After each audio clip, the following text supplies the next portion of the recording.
So for this section in Chapter 12, we're looking at 12.2. Go to the next slide.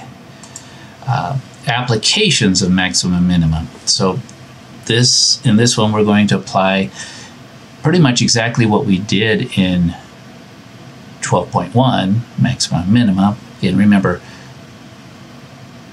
draw the graph or have your calculator draw the graph of what we're looking at. You'll be able to see where you get a maximum or a minimum and then go from there. However, with these questions, the difficulties, the primary difficulty we're going to face is actually getting it set up. So let's go ahead and take a look at an example.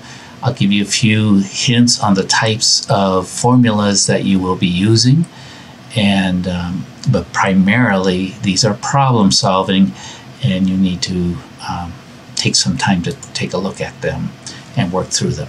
So we want to find, again, why do we want the maximum, minimum? Because we want the biggest and the smallest. We want to know the best profit, the biggest profit we can make, or the most revenue, or we want minimum cost, or we'll see many instances, minimum average cost. So we've got to get that set up. When we're building things, we want to maximize the amount of area we can contain while minimizing the cost of the materials, those things along those lines. Okay, so what we're going to do is we'll get something called an objective function. This is the objective of, this is the function that will cause of the objective. So if we want to minimize average cost, the objective function will be the average cost function. And remember, that's cost divided by X, number of units, that's average cost. Revenue is price times demand, how much we sell times the price. That'll give us revenue. So we're going to be looking at that. Area is, if it's a rectangle, it's length times width. If it's a perimeter, if we're doing fencing, it's 2 times the length plus 2 times the width. So these are the things we're going to look at as far as objective functions.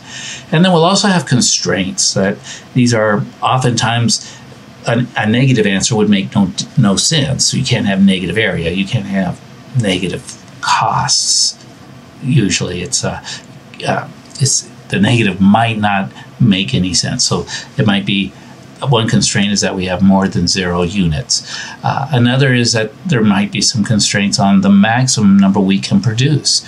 And again, that gives us an endpoint. Maybe we could only make 200 widgets. And so there's an endpoint. Remember that the endpoint may be the maximum. So we'll look at those things, or the minimum as well. So here's an example. We have some hockey jerseys we're going to make, 500 of them. We have a cost function, but notice what we want to minimize. We want to minimize the average cost. So we're going to divide this by X. Everything gets divided by X. And we'll just take a look at the next slide.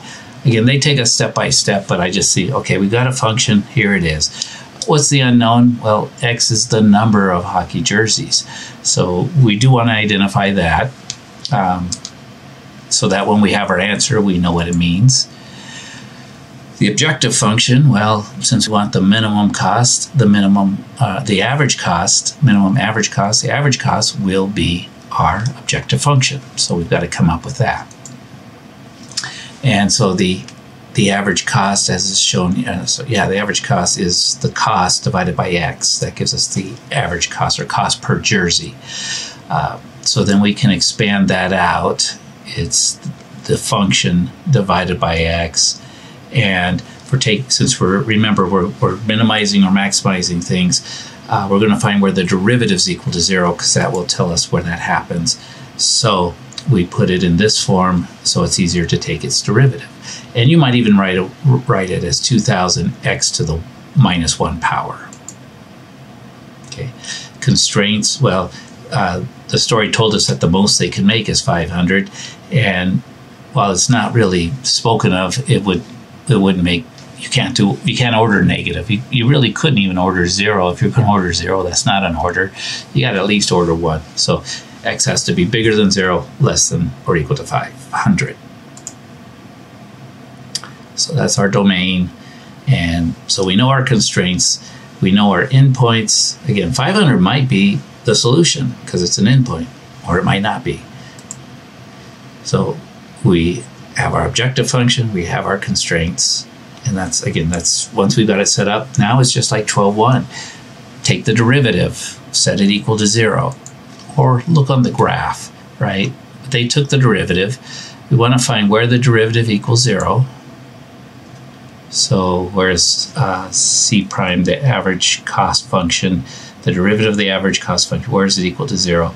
Well, you find that x is plus or minus 100. Again, negative, we reject it, solving here.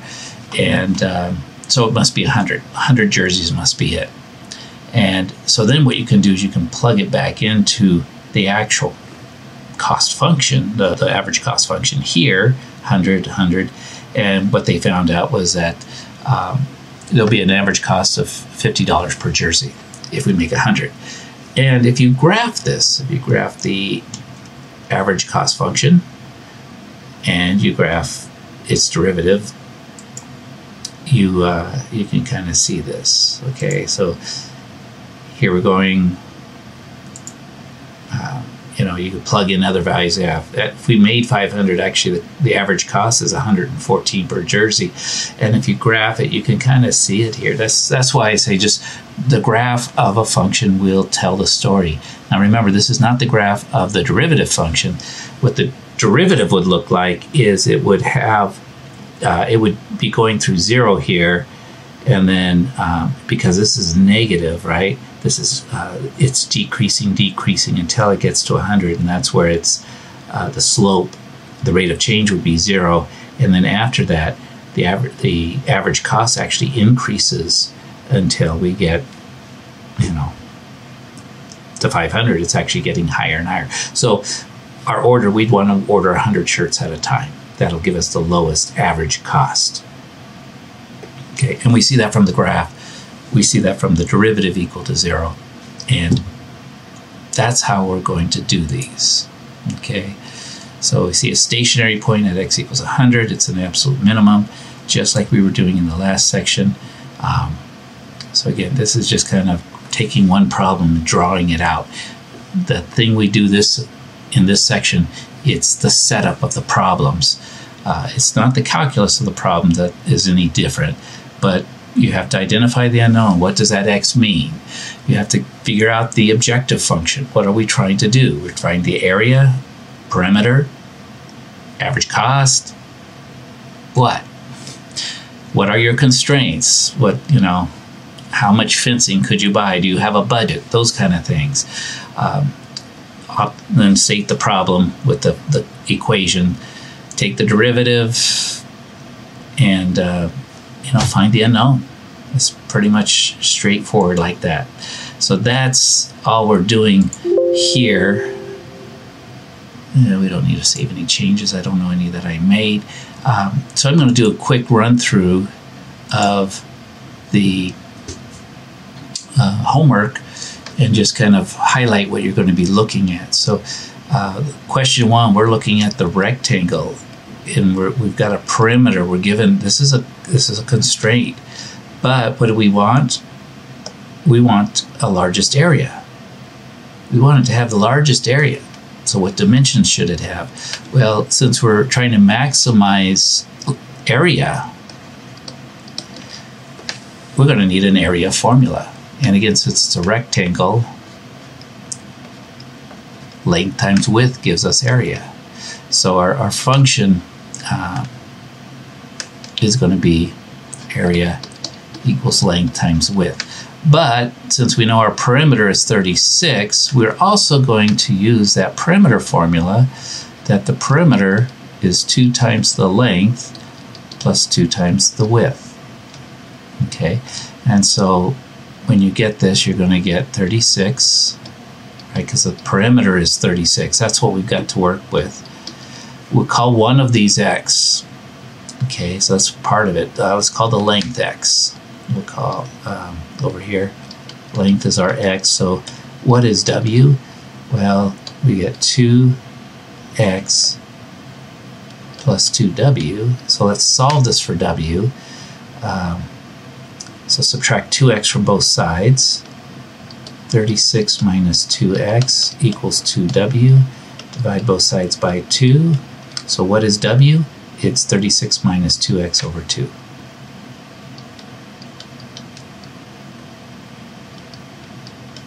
Now you can distribute that through, but notice now we've narrowed it down to one variable, just x. When we figure out what x is, that'll tell us its length. We plug it in here and that'll give us its width. But notice now we've got area, so I'll help you out a little bit here. What's the area? Is equal to x, that's L, right? L is x, and times w. Well, what's w? 36 minus 2x over 2. And again, 2 goes into both of those, so you could reduce this to whatever it reduces down to. Distribute, work with it, get its derivative, find where the derivative equals 0, and where that happens, that x value, that's going to maximize the area. Now notice they don't need the area, they just need the length and the width. So once you solve for x, you've got the length. Once you've got that, you plug it into this formula for the width, and you carry that out, and you'll get your dimensions. Okay, so you see how the calculus part right here, taking this derivative is not too bad. You distribute, you just got a quadratic, but setting it up, that's the deal. Question 2, you want to minimize the average cost. So just remember, minimum, we want average cost. So we're going to divide the cost function by x. So we divide this by x, and that gives us our average cost. Okay, and again, we'll take the derivative. It's much like the example we worked through.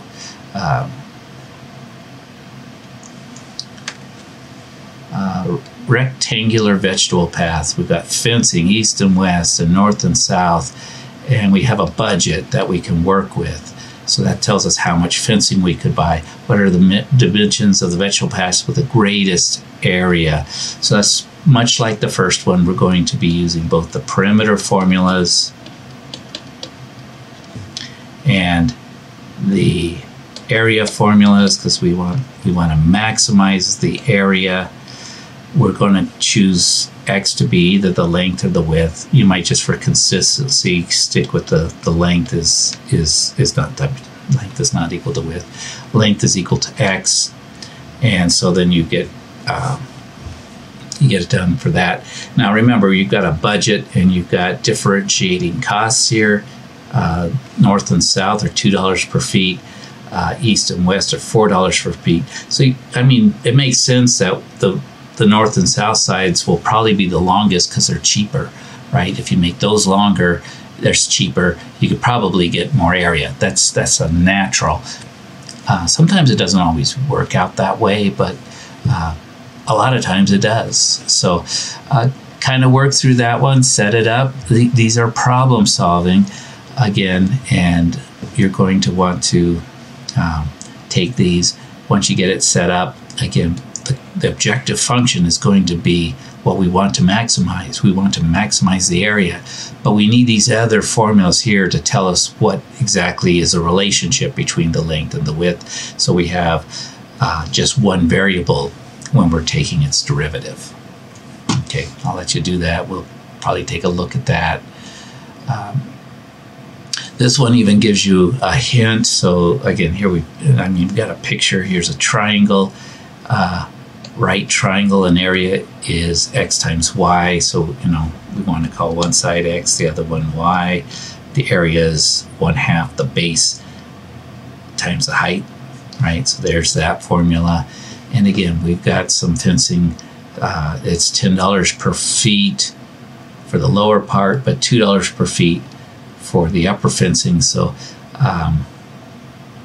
and you don't need fencing on the river because you've got a river. So again, what is the length and width? Just to kind of, since they don't really tell you, it's a right triangle. Do you remember, what is it? C squared equals a squared plus b squared. And so we'll call, one side A, the other side B, and this would be side C. And that's going to you know, it's a right triangle. This is going to enter in there somehow, and this budget of $720 is going to enter in there somehow when we're kind of going with perimeter. These values for A and B, that's going to give us the perimeter.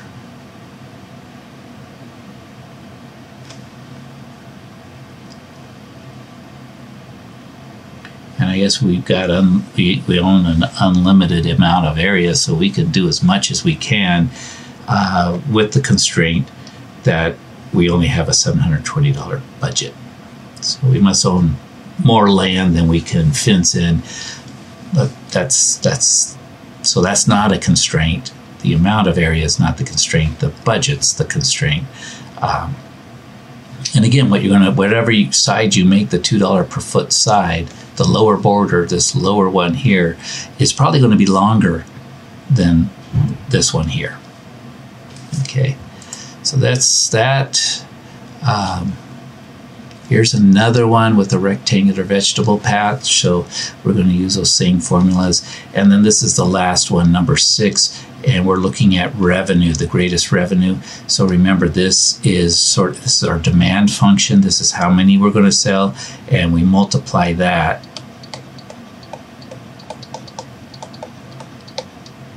$15,000 P. When we multiply that by P, which is price, that gives us revenue. Okay, so this is demand times price gives us revenue. And then, you know, take its derivative, find where it's maximum, and we've got our answer. So those are the questions that you'll need to work through. We'll go through a few of them in class. We'll look at the other examples as well. So take care, be well. We'll see you in class.